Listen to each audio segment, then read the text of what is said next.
This is part 3 of A Strange Labor by Karl Marx. So, we had been talking about the way in which the conditions for the worker are in a capitalist system, right? And Marx talks about the way in which the worker becomes all the poorer the more wealth he produces, and how we become like this commodity, right? This thing that can be traded. It can be bought, it can be sold. So the worker, it's not only that we use our labor as a commodity for Marx, but more so that we are becoming commodities. So that's why he says labor produces not only commodities, it produces itself and the worker as a commodity. And this is the same general proportion in which it produces commodities. So the more things we produce, the more that process creates the worker as a commodity, as something that can be traded, right? And this is what Marx is going to end up talking or calling the objectification of labor. Labor is no longer something that we have within us and is not part of our identities. Labor is this thing that we can sell. We need to survive in a capitalist market. So, in order to do that, we sell part of what we are. I don't sell my person per se, but I sell part of what it means to be me.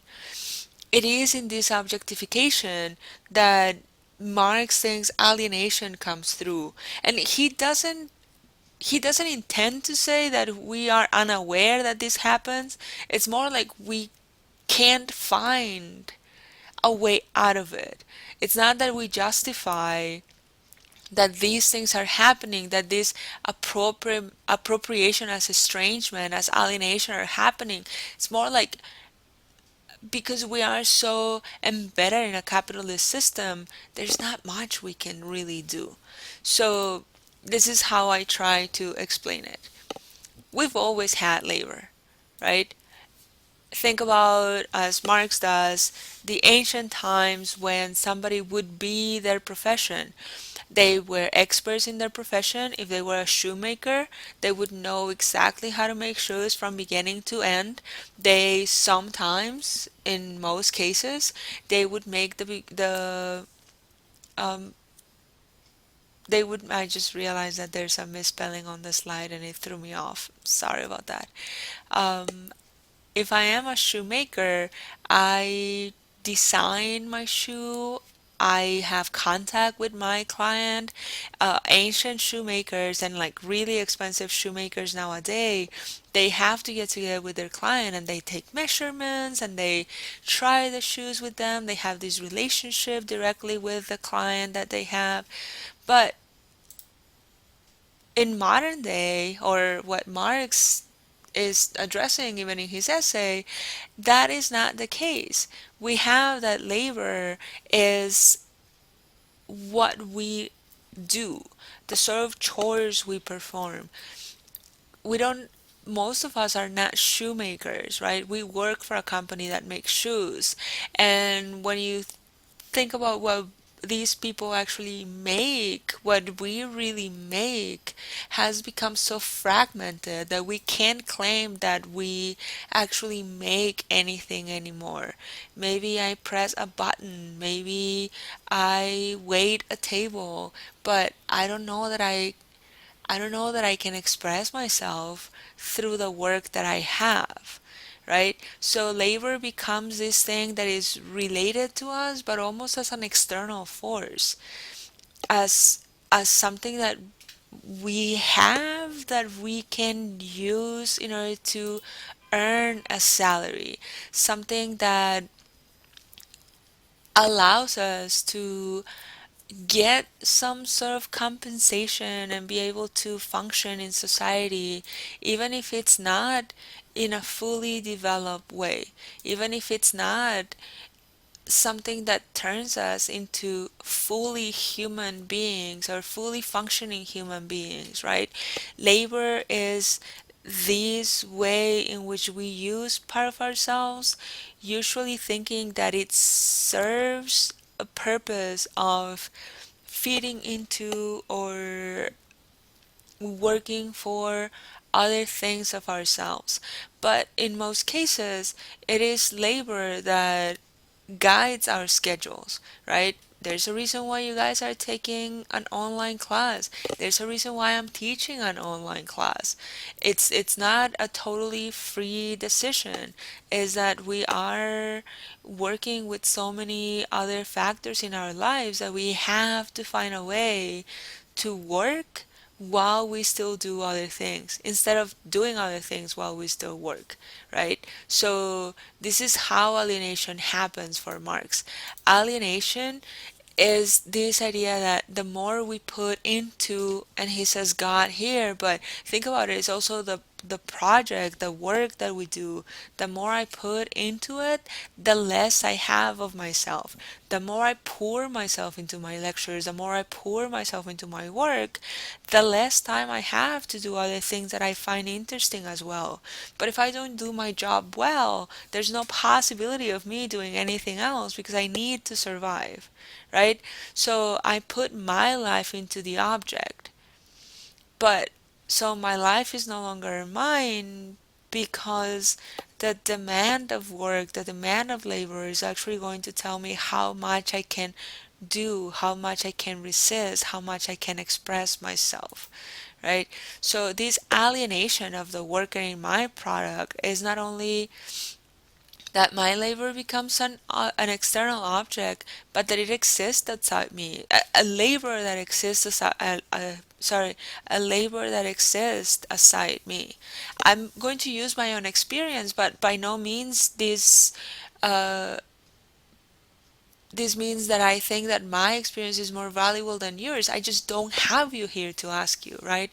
But at work, whenever I'm asked to participate in a new committee or go to another meeting or do this other training session, there's a part of me that wants to say no. Like I want to get out and go get kicked in the face in my kickboxing lessons, or I want to go rock climbing, or I want to travel. But there's this other part of me that thinks that if I don't say yes, then I don't get to keep my job. And as minimal as the enjoyment of all those other things might be, I still get to enjoy them, right? So it's sort of like this idea of the conscience. It's not a conscience anymore as to good and bad, but it's about workload. Do I take on more workload? And this workload becomes my superego. Can I do more? If I do more, what are the benefits that I have? And I have more job security the more I decide to take on.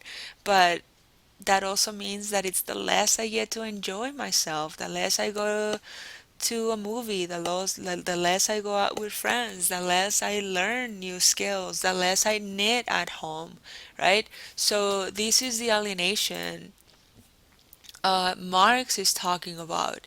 We used to have these talents. We used to approach nature and transform it into something that would benefit us.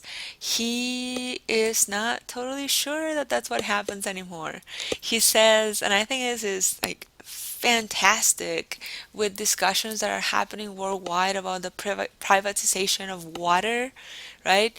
That we appropriate through work, we appropriate the external world.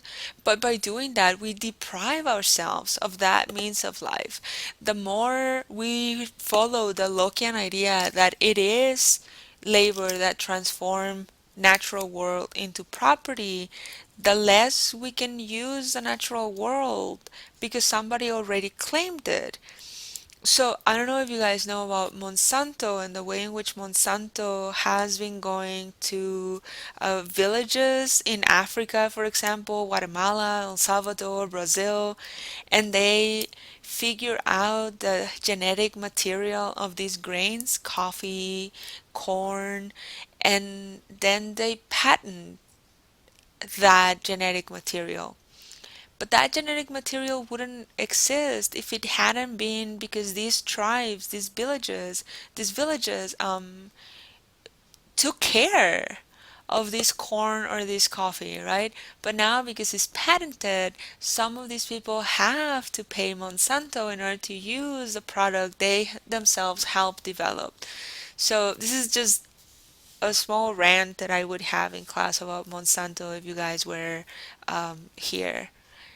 But that's just to move us into this direction that in order to subsist, we used to be able to do the Hegelian thing where, yeah, I might be the slave, but I still have nature for me, and I can transform it and I can pass it on to my master, right? And in that way, like, that's totally fine. I might be a slave, but I still can consume whatever I produce. But now under capitalism, that's not even the case because this nature gets transformed into a product, right? And that's my attempt at drawing an iPhone with just lines and squares. But my point is Marx's point that we have this idea of transforming nature into things that we now sell and buy. And in order to sell and buy those things, in order for me to be able to have an iPhone, I need money. And in order to do that, I can't just freely transform nature.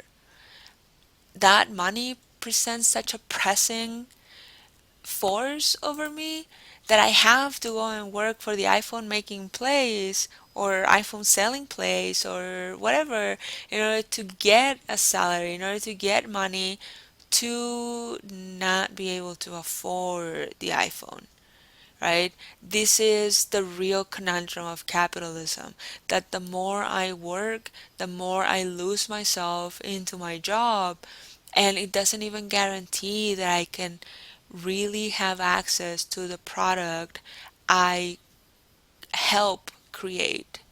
So that's what gives Marx this idea of the alienation that we suffer. My work no longer guarantees that I can subsist in society. So this is why he talks about the way in which political economy conceals the invisibility the worker has.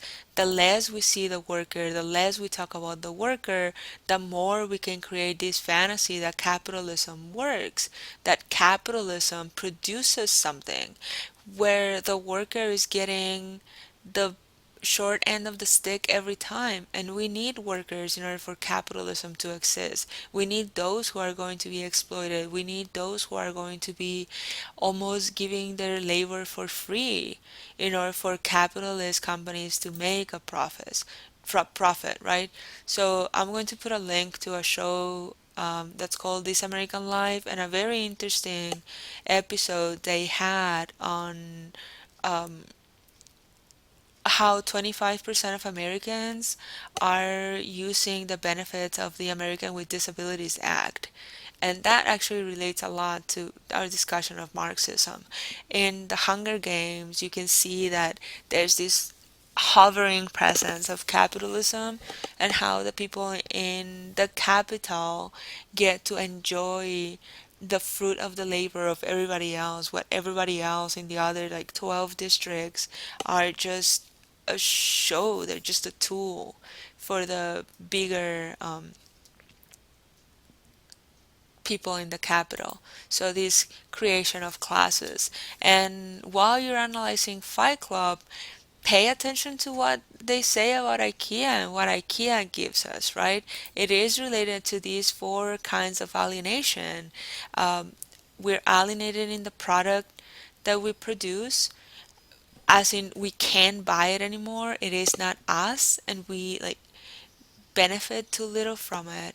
We are alienated in the act of production. I work around their schedule and not mine. I work around their hours and not mine. I am alienated from my species, as in I can't do all the things that I want to do. And I am alienated from other men because now I see them as my competition. My best friends in grad school, when we all finished, we all knew we were all fighting for these one position, which makes it really weird when you go to conferences and you hear people tell you, oh, I remember I applied for your position. You got it. I didn't. Like, it's not my fault. It's called capitalism. And you have quotes for each one of the